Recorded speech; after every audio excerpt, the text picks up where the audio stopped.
And in terms of fleshing out that factual record about what actually happened, including what happened with the Russian attack in 2016, right. I wondered, as you read the Mueller report, the parts of it at least that we can read, did you learn new things about what happened to you and your campaign in 2016 that you didn't know before reading it?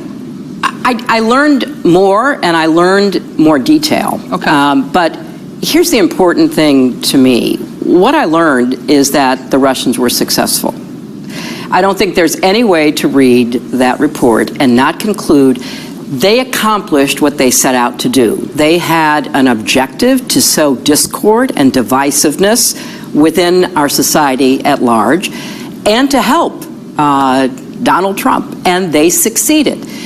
So let's move our vision forward and say to yourself, if you're in the Kremlin, you're Vladimir Putin, who I've sat across, I understand his goal is to weaken America. I know that. He doesn't like me because I stood up for America. I get it. So if you're sitting there and you're saying, this worked really well, Trump just foments divisiveness in America. He's helping to tear the country apart. People are so upset. What are we going to do to help him this time? How do we best accomplish that? And because we have no real follow-up, and one of the things that concerned me in the Mueller report is when it's written that they didn't investigate whether or not the Russian active measures actually changed votes or affected the outcome, because they assumed someone else was doing that. They assumed the FBI was doing that. And then we learned that the former Secretary of the Department of Homeland Security is ordered not to talk about election interference in front of Trump. And then we learn that there is no concerted effort going on anywhere in our government to try to understand what it means that, for example, at least one county in Florida was breached, but not only that, the network of election machinery in one area. What does all that mean? And if you're sitting in a Secretary of State's office in some state or in a county election commission, what are you supposed to do? And I'll tell you, Rachel, I've met with most of the candidates who are running this time and answer their questions. And I always tell them, you know, you can run the best campaign. You can be the person who gets the nomination. But unless we know how to protect our election from what happened before and what could happen again, because there's greater sophistication about it, you could lose. And I don't mean it to scare anybody, but I do want every candidate to understand that this remains a threat. That they could lose at the hands of a foreign power, not that they could lose fair and square. That's right. That it wasn't on the level. It wasn't on the level in 2016. It could be, once again, not on the level, because we have never really understood as much as we need to. And I think the Mueller report didn't go there. That wasn't what they thought their charge was. And since there's no, you know, like 9/11 commission to figure out what it is that happened, so how we prevent it should be the priority of everyone, I worry a lot that there's a greater sophistication. They've learned some things that they now are going to deploy against us. And us means the country, not just Democrats. The cyber world as a landscape for warfare and as a landscape for intelligence operations, like the one that we saw that targeted you in 2016, military intelligence operation designed to make sure that you wouldn't be president and that if you were, your presidency would be hampered. Right?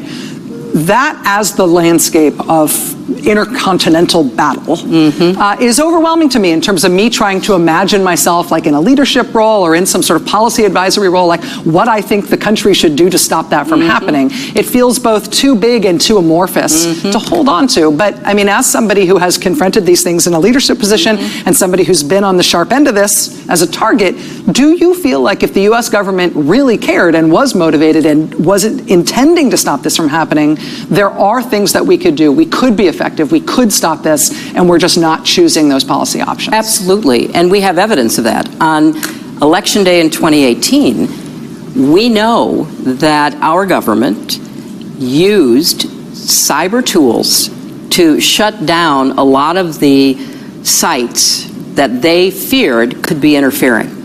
So number one, that tells us they know they're out there. And number two, they took action to stop them. I think that's just literally the tip of the spear, though. I think there's so much more that could and should be done. And, there are a lot of people, you can read them online, you can, read their academic work. They have all kinds of ideas about what to do to protect our systems. The Republicans in the Senate wouldn't at all go forward with some of the bipartisan legislation that was meant to secure our elections under orders from the White House. Now, why is that? Well, because they think it helped them. And the Republicans look at the Trump White House and say, well, the Russians probably did help them, to whatever extent we may not yet know. So we're not going to go there. We're going to do what they tell us. Imagine, Rachel, that you had one of the Democratic nominees for 2020 on your show. Mm-hmm. And that person said, the only other adversary of ours who's anywhere near as good as the Russians is China. So why should Russia have all the fun? And since Russia is clearly backing Republicans, why don't we ask China to back us? I hereby tonight ask China. That's right. And not only that, China, if you're listening, why don't you get Trump's tax returns? I'm sure our media would richly reward you. Now, according to the Mueller report, that is not conspiracy because it's done right out in the open. So if after this hypothetical Democratic candidate says this on your show, within hours, all of a sudden the IRS offices are bombarded with incredibly sophisticated cyber tools looking for Trump's tax returns, and then extracts them and then passes them to whatever the new WikiLeaks happens to be, and they start being unraveled and disclosed, nothing wrong with that. I mean, if you're going to let Russia get away with what they did and are still doing, according to Christopher Wray, the current FBI director who said that last week, they're in our election systems. We're worried about 2020, he said. So, hey, let's have a great power contest and let's get the Chinese in on the side of somebody else. Just saying that shows how absurd the situation we find ourselves in. Secretary of State Hillary Clinton, 2016 presidential nominee. We'll be right back with Secretary Clinton right after this. Back with us once again is Secretary of State, presidential nominee Hillary Clinton. Madam Secretary, thank you again for coming in to do this. Glad to be here. You have every option in the world, and I really appreciate you being here. It's only our country, after all. Rachel, I know, but this is just my little slice of it. So having you here means a lot. You've tried to really cover this story, and as we were just talking, it is far from over, and it is still going on, and that's what I worry about. I don't want it to happen again. Yeah.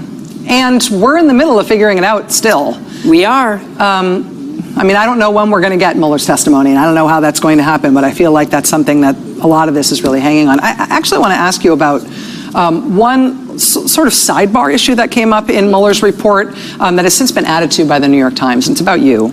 Mueller's report says that in October 2017, President Trump met privately with then Attorney General Jeff Sessions and asked him to take a look at investigating Clinton. Then, this past week, the New York Times has reported that last spring, 2018, Trump also asked Don McGahn, his White House counsel, to get the Justice Department to investigate you and former FBI Director James Comey. Today, the Attorney General refused to answer questions as to whether the White House had ever directed him to initiate specific investigations. You're the only person in the country whose opinion I want to hear in response to those developments.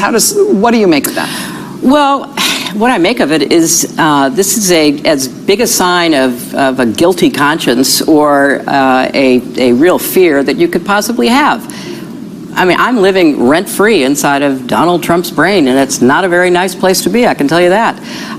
So I don't know what they're talking about. Yeah. I've been investigated repeatedly by the other side, and much to their dismay, but to my, satisfaction, it's been for naught. I testified for 11 hours in the Benghazi hearing after, 7 committees said there was nothing there. This is a diversion attack. Look, it is very sad to me that the lies that were told about me, the accusations that were made about me, have unfortunately had some residue. People say, well, you know, if she's going to be investigated so much and they're going to be saying all these terrible things, even though nothing ever happens, maybe there's something to it. Because I guess it is one of their tools to fire up their hardcore base. When in doubt, go after me. But now all these Republican senators today echoing it. Senator Graham opening up today's hearing, suggesting that you're the one that he really wants to go after. And that's a disgrace. It's an absolute disgrace. You know, they know better, but this is part of their whole technique to divert attention from what the real story is. The real story is the Russians interfered in our election and Trump committed obstruction of justice. That's the real story.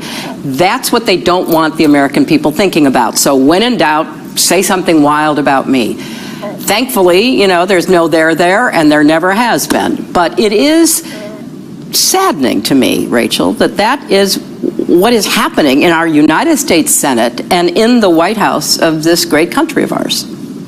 Secretary of State Hillary Clinton, again, thank you for being here. You can do any of these. You can speak to anybody who you want to speak to and be anywhere you want to be. Thank you for being here, and I hope you'll come back. One of the other things I'd like to talk to you about over the course of the next few months is this huge Democratic field of presidential candidates, who I know a lot of them have been coming to talk to you. There's a lot else going on.